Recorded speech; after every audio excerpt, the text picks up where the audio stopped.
The president of the United States finally gets to Ukrainian aid. And here's what he says. I'm going through the transcript here. It's very nice of you to say that. I will say we do a lot for Ukraine. We spend a lot of effort and a lot of time, much more than the European countries are doing, and they should be helping you more than they are. Germany does almost nothing for you. All they do is talk, and I think it's something that you should really ask them about.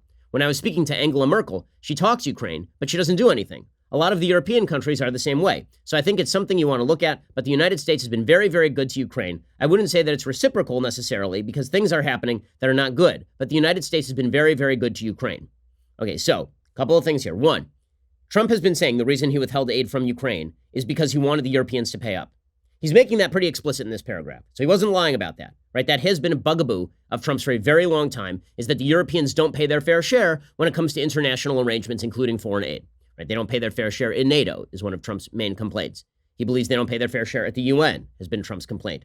And he believes they don't pay their fair share when it comes to Ukrainian aid. He's saying the Europeans should do more. Okay, so that part Trump is telling the truth about, right? The Democrats keep saying that Trump has shifted his rationale on why he is holding back Ukrainian aid or why he held back Ukrainian aid. They say the real reason is because he wanted to leverage the Ukrainians to research Joe Biden.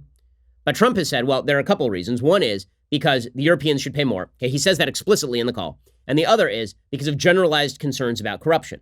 And that brings us to that last line right there. Right? He says, I wouldn't say that it's reciprocal necessarily because things are happening that are not good, but the United States has been very, very good to Ukraine. Now, when he talks about reciprocal, does he mean I need you to give me something and then I'll give you something, right? Which looks more like a quid pro quo, or does he mean simply we give you a lot of aid and you're not doing a great job over there?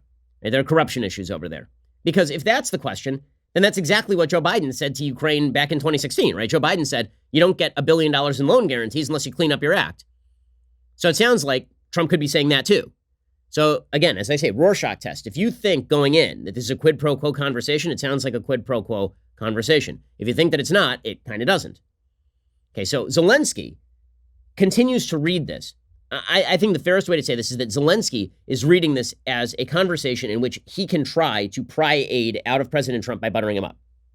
Now, does that mean that Trump himself perceived the conversation that way? Or that Trump actually was withholding aid in order to be buttered up? I mean, what does that mean, right? Exactly. Just because Zelensky wanted the aid to come forth, as we'll see, and because he was offering stuff to Trump, that does not necessarily mean that Trump was soliciting the stuff in exchange for the aid. Right? It's a bit murky. It's a bit murky. And as I say, there are a couple of different plausible reads, which is why this controversy is not going to end today. Right? The transcript is not going to end the controversy. In fact, it's going to fan the flames of the controversy. Okay, so Zelensky then responds, yes, you are absolutely right. Not only 100%, but actually 1,000%. And I can tell you the following. I did talk to Angela Merkel, and I did meet with her. I also met and talked with Macron, the leader of France, and I told them they are not doing quite as much as they need to be doing on the sanctions with the sanctions. They're not enforcing the sanctions. They're not working as much as they should work for Ukraine. It turns out that even though logically the European Union should be our biggest partner, but technically the United States is a much bigger partner than the European Union, and I'm very grateful to you for that because the U.S. is doing quite a lot for Ukraine, much more than the EU, especially when we are talking about sanctions against the Russian Federation. I would also like to thank you for your great support in the area of defense. We are ready to continue to cooperate. For the next step specifically, we are almost ready to buy more javelins from the United States for defense purposes. Okay, so now he is explicitly bringing up the military defense issue. Right? At this point, like a week beforehand, Trump had instructed the Office of Management and Budget Director, Mick Mulvaney, to hold up the Ukrainian aid, $400 million in Ukrainian aid that was directed toward defense. So now Zelensky is bringing it up, just openly. Right? He's explicitly asking for more javelin missiles to defend against the Russian aggression that is occurring in Ukraine. So now it's on the table. And from here, the conversation goes into a bunch of things that Trump would like to see Ukraine get done. And we'll get to those things momentarily. But the question is, Zelensky seems to perceive this as, what can I do to get you to give the military aid? And Trump seems to perceive this as, we can talk about military aid in a general way, and we should talk about military aid, and there may be certain preconditions that the country wants to set on the military aid, namely anti-corruption. And then he mentions Biden. And so the question is he conditioning the aid on the Biden stuff, or is he conditioning the aid on generalized concerns about corruption, which is what he has said before, right? That is the actual question here. So Zelensky finally brings up the actual military aid. And here is how President Trump responds. He says, I would like you to do us a favor, though, because our country has been through a lot and Ukraine knows a lot about it. So the question now, again, the whole thing's a Rorschach test. When Trump says, I would like you to do us a favor, are people now going to read that as, you just said military aid, now do me a favor, go after my enemies? Or is it Zelensky says, here, I want you to give military aid. And Trump says, well, there's a bunch of stuff you have to do. Among those things, I want you to fight corruption. And one of the aspects of corruption is X. So again, I keep emphasizing because I want to be as intellectually honest as possible, and I want everybody else to be as intellectually honest as possible, that there are several different plausible reads of this particular conversation. And it seems like Zelensky is, in fact, trying to butter Trump up. So Trump opens his favor requests not by talking about Biden. Now, if it were a full-on open quid pro quo, you would expect at this point that Zelensky says, we're ready to buy more javelins from the United States for defense purposes, and Trump says, first, I need you to prosecute Biden. Right? That's what you would expect. That's not really where the conversation goes. So where the conversation goes next is Trump says, I would like you to do us a favor, though, because our country has been through a lot, and Ukraine knows a lot about it. I would like you to find out what happened with the whole situation with Ukraine. They say CrowdStrike. I guess you have one of your wealthy people. The server, they say Ukraine has it. Okay, so this is a reference to the firm that hacked Hillary Clinton's emails and the DNC. So he's opening, not with the Biden stuff, but with a generalized point, which is basically correct, that Ukraine should investigate Ukrainian interference in the 2016 election, which is totally appropriate. There's nothing wrong with Trump saying that. Right? So far, nothing in the conversation has been incredibly wrong. He says, there are a lot of things that went on, the whole situation. I think you're surrounding yourself with some of the same people. I would like to have the Attorney General call you or your people. I would like you to get to the bottom of it. As you saw yesterday, that whole nonsense ended with a very poor performance by a man named Robert Mueller, an incompetent performance, but they say a lot of it started with Ukraine. Whatever you can do, it's very important that you do it if that's possible. Okay, and then Zelensky responds, yes, it is very important for me and everything that you just mentioned earlier. For me as president, it is very important and we are open for any future cooperation. We are ready to open a new page on cooperation in relations between the United States and Ukraine. For that purpose, I just recalled our ambassador from the United States, and he will be replaced by a very competent and very experienced ambassador who will work hard on making sure that our two nations are getting closer. Now, the Ukrainian ambassador issue is presumably a reference to the article in Politico from 2017, in which the embassy, the Ukrainian embassy in Washington, D.C., was working with sources from the DNC to research Paul Manafort and release that information. And the ambassador allegedly was involved in that. So the Ukrainian president is saying, well, we're going to recall that ambassador. That ambassador's out. And then it's the Ukrainian ambassador who raises Rudy Giuliani. Right? It's not Trump. The Ukrainian ambassador seems to be trying to wheedle Trump, right? The whole thing is him trying to massage Trump. That's the entire conversation. So he continues by then talking about Rudy Giuliani, who is the president's personal lawyer. He says, I will personally tell you, one of my assistants spoke with Mr. Giuliani just recently. We are hoping very much that Mr. Giuliani will be able to travel to Ukraine, and we will meet once he comes to Ukraine. I just wanted to assure you once again that you have nobody but friends around us. I will make sure that I surround myself with the best and most experienced people. I also wanted to tell you that we are friends. We are great friends. And you, Mr. President, have friends in our country so we can continue our strategic partnership. I also plan to surround myself with great people. And in addition to that investigation, I guarantee as president of Ukraine that all the investigations will be done openly and candidly. That I can assure you. So again, this is Zelensky trying to butter up Trump.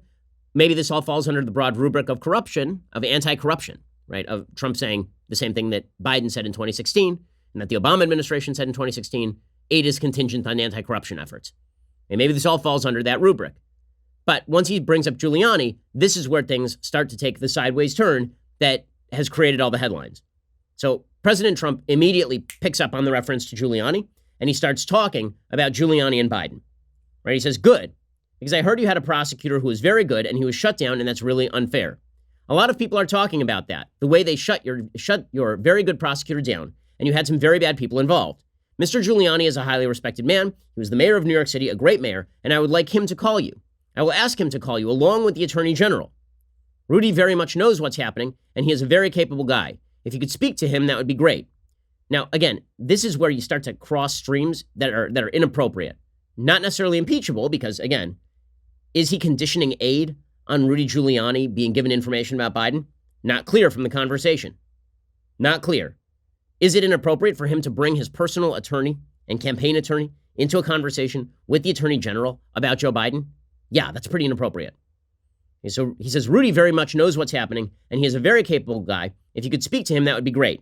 The former ambassador from the United States, the woman was bad news, and the people she was dealing with in the Ukraine were bad news, so I just want you to know that.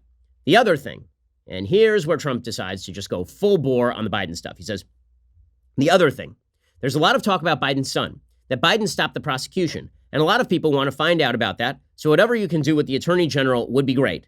Biden went around bragging that he stopped the prosecution, so if you can look into it, it sounds horrible to me. Okay, now, a couple possible reads. One is the obvious read. He doesn't like Biden. He wants Biden out. He wants Ukraine to go after him. Is that explicitly connected to the aid? Well, it is happening in a conversation that has mentioned foreign aid, including military aid, but is it conditioned? Is it explicitly conditioned? If Zelensky does not investigate Biden, is the military aid going to continue to be withheld? That's not clear from the conversation because, again, there's a lot in the conversation. Okay, another read is the sort of read that the Obama administration was using in early 2016, which is that if Ukraine was not going to investigate Manafort, then were they truly anti-corruption? Right? So is Trump subsuming the Biden stuff under the broader anti-corruption rubric? I would say it's a pretty flattering read for President Trump. That doesn't sound particularly accurate to me. But Trump brings up Biden, and then Zelensky says, I wanted to tell you about the prosecutor. First of all, I understand and I'm knowledgeable about the situation. Since we have won the absolute majority in our parliament, the next prosecutor general will be 100% my person, my candidate, who will be approved by the parliament and will start as a new prosecutor in September. He or she will look into the situation, specifically to the company that you mentioned in this issue. The issue of the investigation of the case is actually the issue of making sure to restore the honesty. So we'll take care of that and we'll work on the investigation of the case. Right? So Zelensky is now putting this in the broader rubric, not of the campaign, but of anti-corruption efforts that he's trying to prove to Trump. And he says, on top of that, I would kindly ask you if you have any additional information that you can provide to us. It would be very helpful for the investigation to make sure that we administer justice in our country with regard to the ambassador to the United States from Ukraine. As far as I recall, her name was Ivanovich. It was great that you were the first one who told me she was a bad ambassador because I agree with you 100%. Her attitude toward me was far from the best, as she admired the previous president and she was on his side. She would not accept me as new president well enough. And Trump responded, well, she's going to go through some things. I will have Mr. Giuliani give you a call. I'm also going to have Attorney General Barr call and we'll get to the bottom of it. I'm sure you will figure it out. I heard the prosecutor was treated very badly and he was a very fair prosecutor. So good luck with everything. Your economy is going to get better and better, I predict. You have a lot of assets. It's a great country. I have many Ukrainian friends. They are incredible people. Okay, and then Zelensky responds with continuing to butter up Trump. And so you can tell that we're going to talk about the general dynamics in just a second of the call, what it means going forward, and really why this is sort of the opening of the investigation, not the end of the investigation. Zelensky says, I'd like to tell you I also have quite a few Ukrainian friends that live in the United States. Actually, last time I traveled to the U.S., I stayed in New York near Central Park, and I stayed at the Trump Tower. Right, this is him again trying to just massage Trump. He said, I will talk to them, and I hope to see them again in the future. I also wanted to thank you for your invitation to visit the U.S., specifically Washington, D.C. On the other hand, I also want to ensure you that we'll be very serious about the case and we'll work on the investigation. So he is picking up on Trump's focus on the Biden stuff and saying, I would love to do that. So it is possible, again, that there's a bit of a disconnect here, or it's possible there's no disconnect. So if there's a disconnect, the disconnect is Trump talking about aid and then being like, also, just as a general rule, there's a bunch of stuff I want you to do. And then Zelensky taking that as, oh, if I want the aid, I have to do X, Y, and Z. Now, what you really need is more than the phone call. What you really need is somebody, if you wanted to impeach Trump, if you're the Democrats, what you need is a smoking gun conversation where Trump said to somebody, guys, no aid to Ukraine until they investigate Biden. Right? You do need that smoking gun. You need that final data point linked in order to get to the quid pro quo. The conversation is not an explicit quid pro quo. If you're reading it with a jaundiced eye about President Trump, if you think he's really corrupt, if you think a quid pro quo is there, then you read the conversation and it sort of supports the story.